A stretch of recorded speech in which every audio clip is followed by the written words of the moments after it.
Hello and welcome. My name is Kathleen Ruddy. I'm the CEO of the St. Baldrick's Foundation, and thanks to you, I have the best job in the world because I get to work with heroes for kids with cancer every day. My guest for today's Impact Series episode is a founder and chairman, an Air Force veteran, a pilot, and an MIT grad with a Wharton MBA. He is a man of no small accomplishment who, as an entrepreneur, has built Sport Clips Haircuts, the country's largest haircutting franchise dedicated to men's and boys' hair care. It's my honor to welcome Sport Clips founder and chairman and St. Baldrick's partner, Gordon Logan.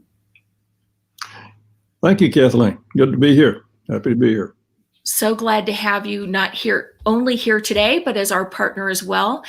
Gordon, with your extraordinary background, which I just touched on, how did you end up founding Sports Clips, and how did you land on the sports-themed haircutting experience? Well, I've been in the salon business for over 40 years. And in the early 90s, we just saw an opportunity that if we created a concept that catered strictly to men and boys, that was a need that was not being met. Nobody was paying any attention to the men and boys market back then. So we developed the concept and felt like it had an opportunity for long-term success. And our objective from day one was to make it a place when a man or a boy walks through the front door, they look around and go, okay, my kind of place, I feel comfortable here. And we train our stylists, of course, to execute men and boys haircuts. And it took a little while to get off the ground, get some traction, but in 5 years, 50 stores were open, and 2 years later, 100. And since then, we've been opening up until last year, 100 or more every year. Incredible. I think you have something about 1,900 locations around the whole 50 states and Canada. That's correct. We have almost 1,900 locations, all 50, and 5 provinces in Canada. That is something of an empire in the hair industry, I would imagine. Well, it's been a lot of fun, and we've got some great people. We've got most of our stores are franchised, and we have some really outstanding franchisees or team leaders, as we refer to them. And it's a team effort, and we've got a great support team in place and coaches. We've got about 150, 160 people, not only here in Georgetown, but around the country supporting those stores. So you've probably had to deal with the challenge that every enterprise has over the last year, COVID-19. How has the Sport Clips team weathered the pandemic? Well, it was a stressful year for all of us, and Sport Clips was certainly no exception. Many of our stores were shut down this time last year. In fact, all of them were shut down this time last year, and many of them were shut down multiple times during the years. It shut down, reopened, and shut down again. In fact, we have the whole province of Ontario right now shut down for the month of April. But we did end the year with more stores open than we started, which I was very pleasantly, I say surprised. I was very pleased that we were able to do that by opening quite a few stores, even during the pandemic. And so we did not slow down our technology development. So we have a lot of really interesting projects that are coming online this year that will make it much more convenient for our clients and make it easier for our stylists and our franchisees as well, our team leaders. But during the shutdowns and so forth, we formed a number of task forces with our franchisees, working with them on various aspects of the shutdown and making sure we had the protective equipment, the PPE, ready to reopen when the time came.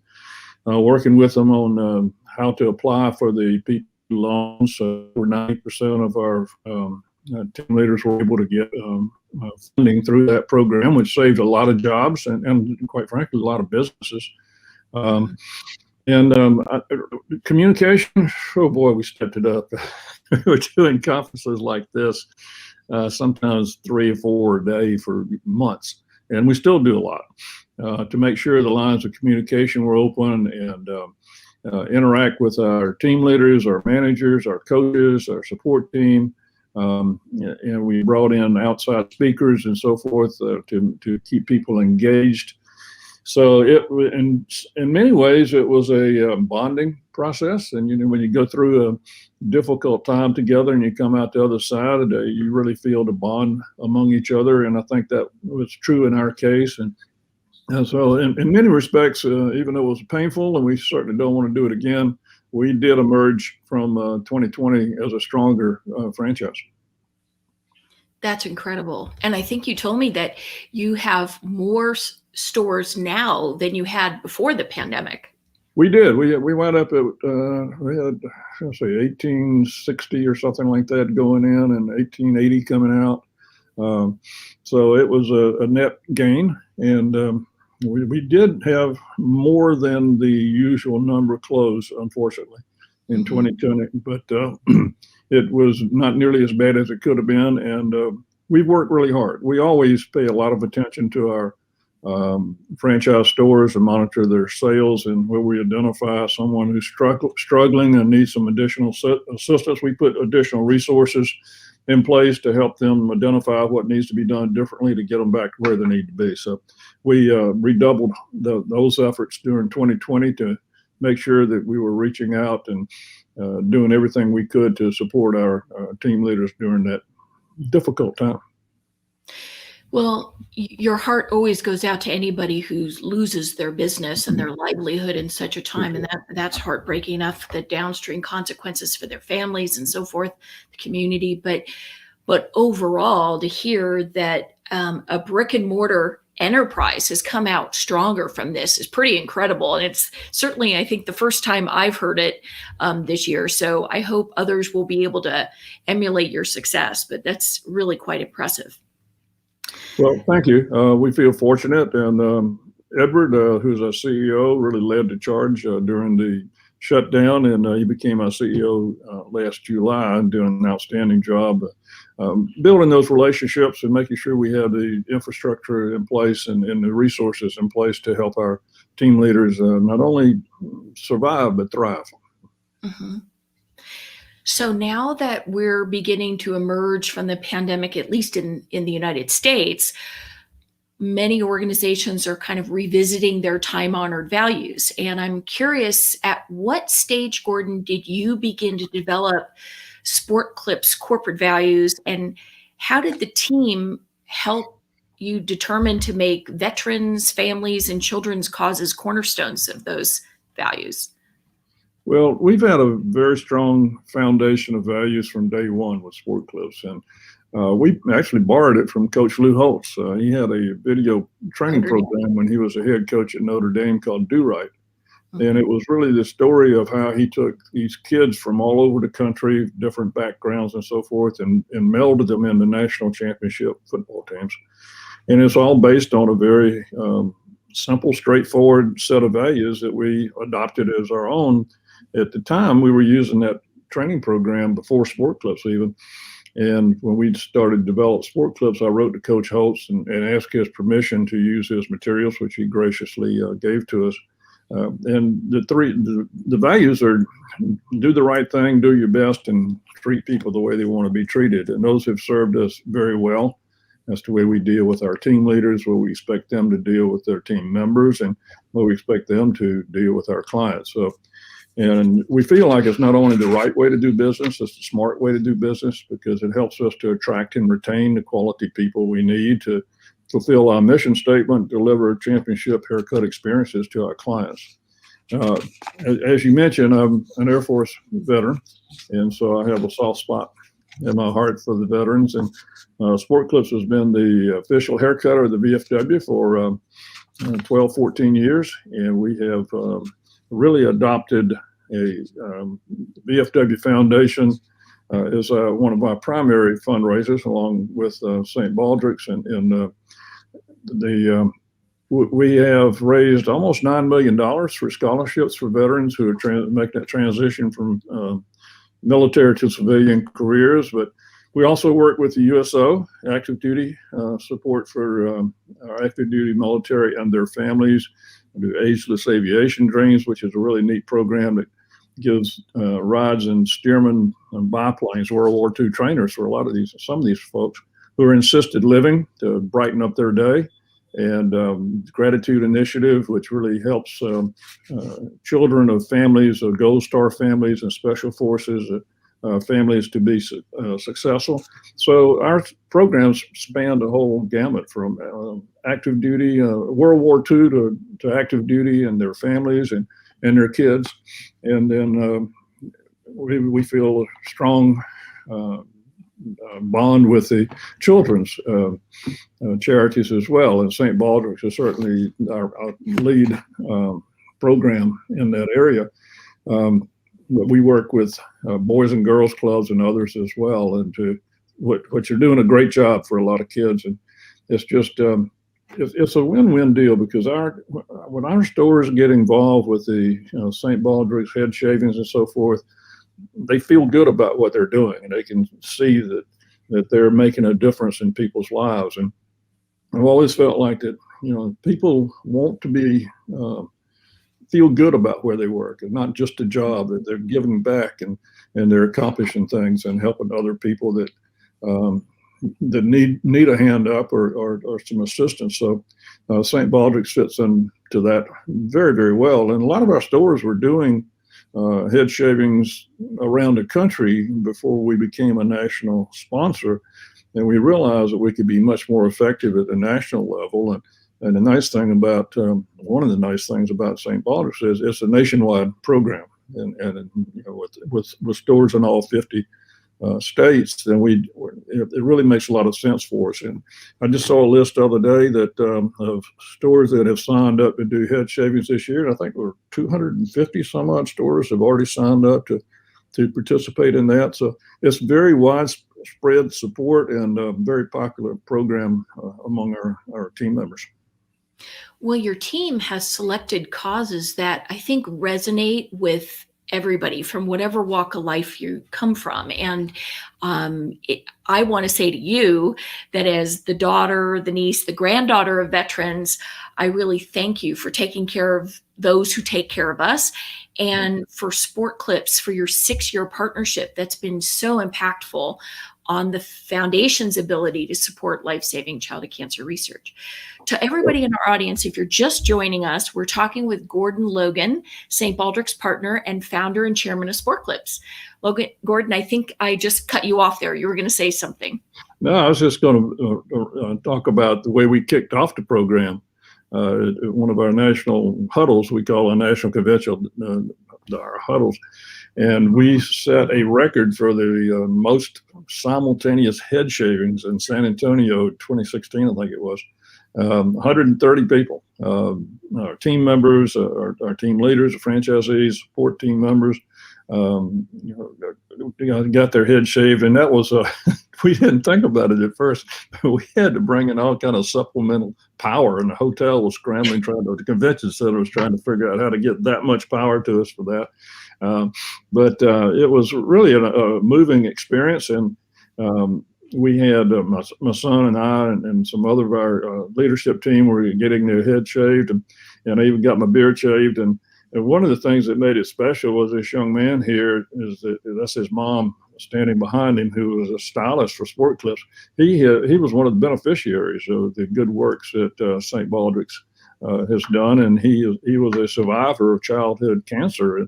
And so having somebody from our own organization, I mean, you can look and see that this is a kid, and it seems like a normal kid, and it might not have been that way had it not been for what St. Baldrick's has done to sponsor the research into curing childhood cancer. So that made it especially meaningful for us. But it was a great way to kick it off. I think we raised over $100,000 there in that one day, just at one head shaving. This is Edward. Looks like he's partially through. We love those in the middle of the shave shots. They're great for reflection and laughs later. I had the honor of attending that event at your Sport Clips huddle, right. And I'll never forget the team's collective response to that family. I would describe it as electric. There was so much resonance of, wow, this is one of our own children that's alive because of this. And there was that real connection to, we can truly help save lives too. And I really felt like that was a special moment for everybody being there with him. It really was. I think many causes are that happens to somebody else, and it's not somebody that you know and part of your team. And to have somebody from she was actually from San Antonio, where the meeting was, um, and her son up there who did a pretty good job shaving my head too, but that didn't make it special.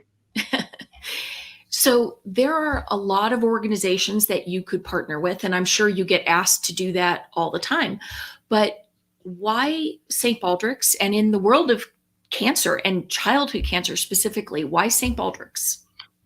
Well, the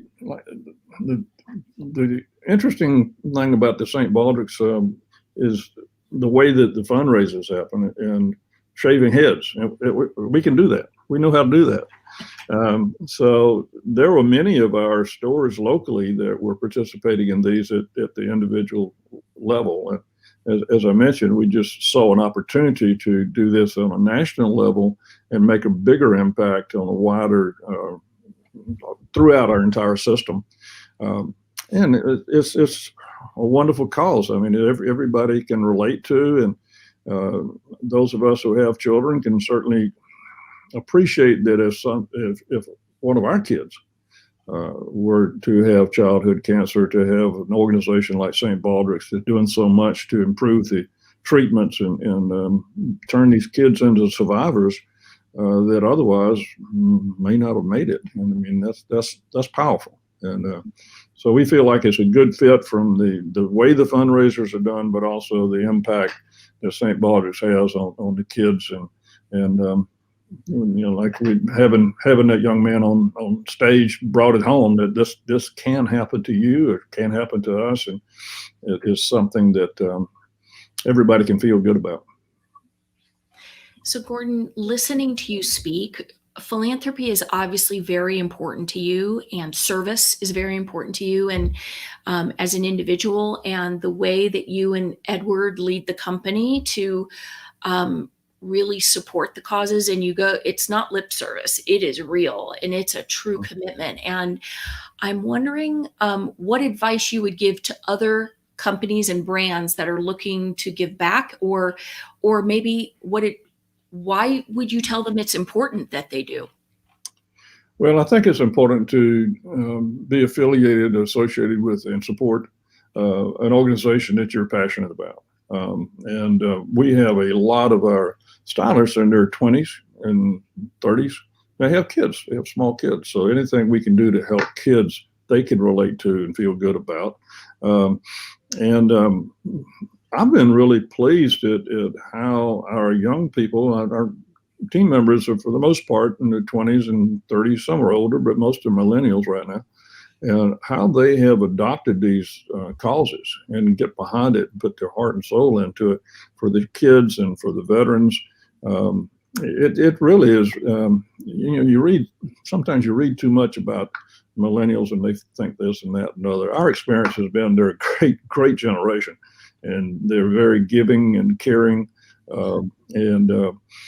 It's been rewarding to see the reaction of our team members and how they've adopted these causes and really put their heart and soul into it. And that's been very meaningful to us, as well as the fact that we're doing some good things for good people.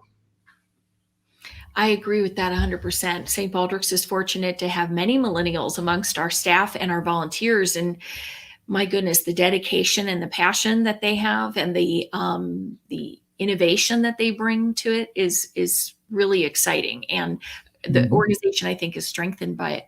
I mentioned earlier that I had visited the Sport Clips National Huddle a few years back. And one of the things that really struck me was how devoted your following is personally, and the respect that your team members have for you, not only because you've accomplished something extraordinary and you've built this empire within the hair industry, but the way you lead. What do you think is the personal secret to your success? Well, I mentioned our values earlier, and I try to live those every day, and we try to impact We try to build a culture throughout an organization as widespread as we are. We have 18,000 plus or minus people in our organization and as employees of us and our franchisees. And to build a common culture is really difficult to do it throughout all 50 states and so forth.